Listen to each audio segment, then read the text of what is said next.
Okay. Imagine this. It's 1932. You're the military general of Australia. Life is good. And then someone walks into your office and says, "Sir, we need the army." "For what?" you ask. "Emus, sir." Yeah. Today we're talking about the time Australia literally declared war on a bird and lost. This is not a joke. This actually happened, and it's absolutely ridiculous. All right, so let's set the scene. It's the 1930s. The Great Depression is crushing everyone's wallets like a boot on a grape.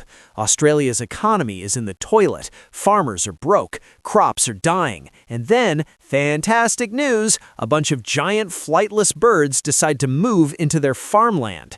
Now, these weren't normal birds. These were emus, and emus are basically nature's way of saying, what if we made a bird but made it as unhinged as possible? They're 6 feet tall, they weigh like 150 pounds, they run at 30 miles per hour, and they have the attitude of a drunk uncle at Thanksgiving who insists he's tougher than everyone. Picture this.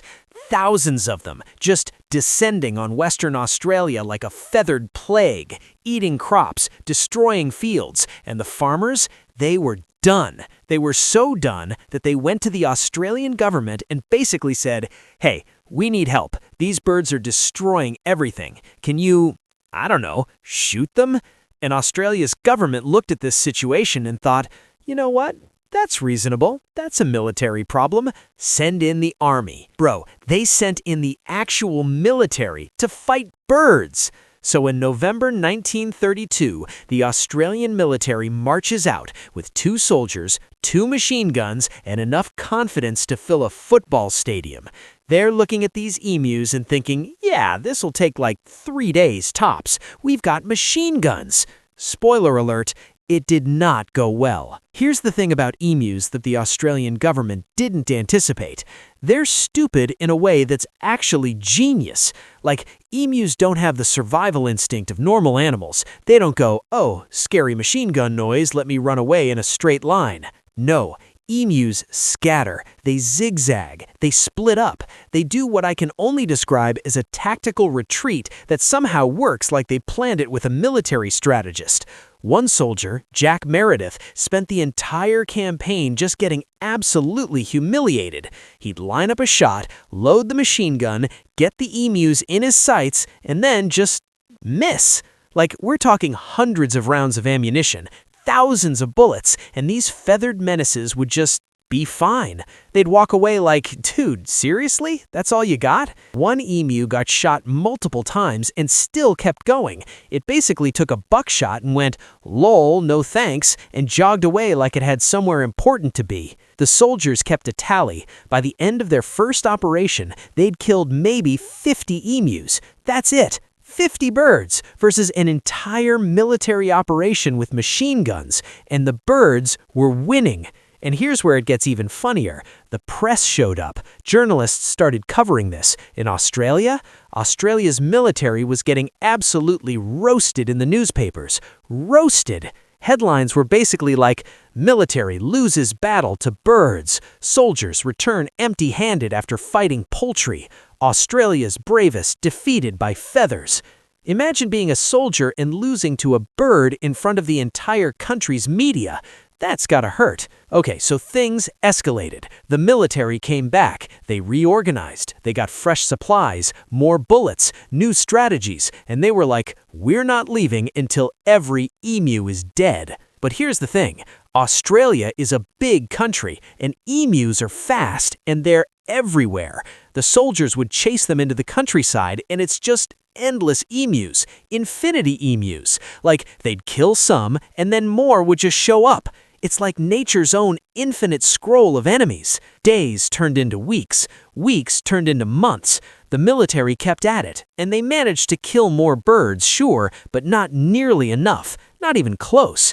By December 1932, the military just gave up. I'm not being dramatic. They literally called it quits.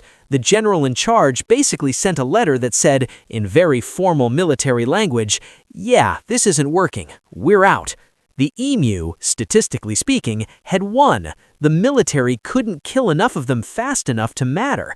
Australia's entire military operation against flightless birds had failed, and that's when the turning point happened.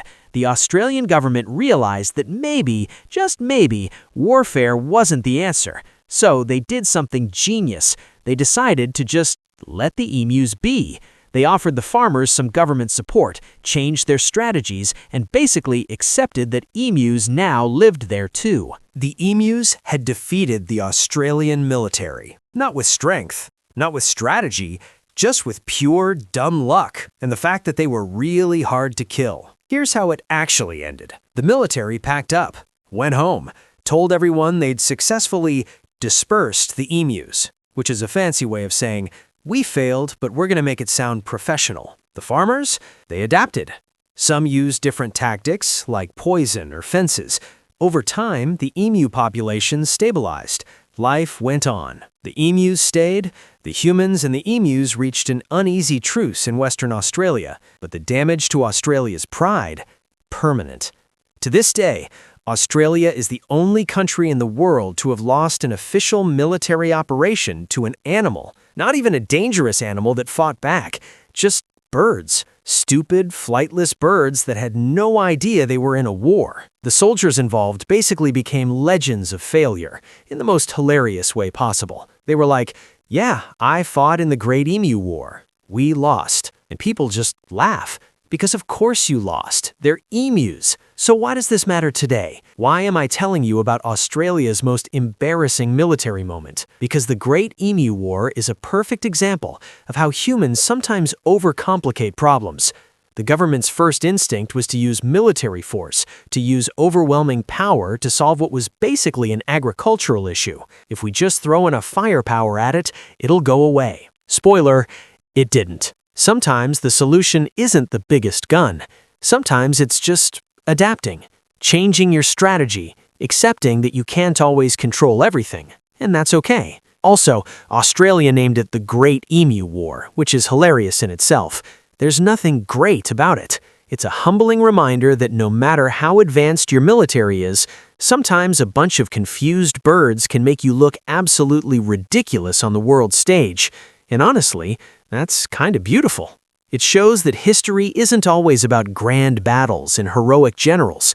Sometimes history is just about the time an entire nation got outsmarted by emus. So if you ever feel like a failure, just remember, you're probably doing better than Australia's military did in 1932. They literally fought a war against birds and lost. Lost to birds. Drop a like if you would have lost to emus too. And subscribe for more history that's way too weird to be true, but somehow is.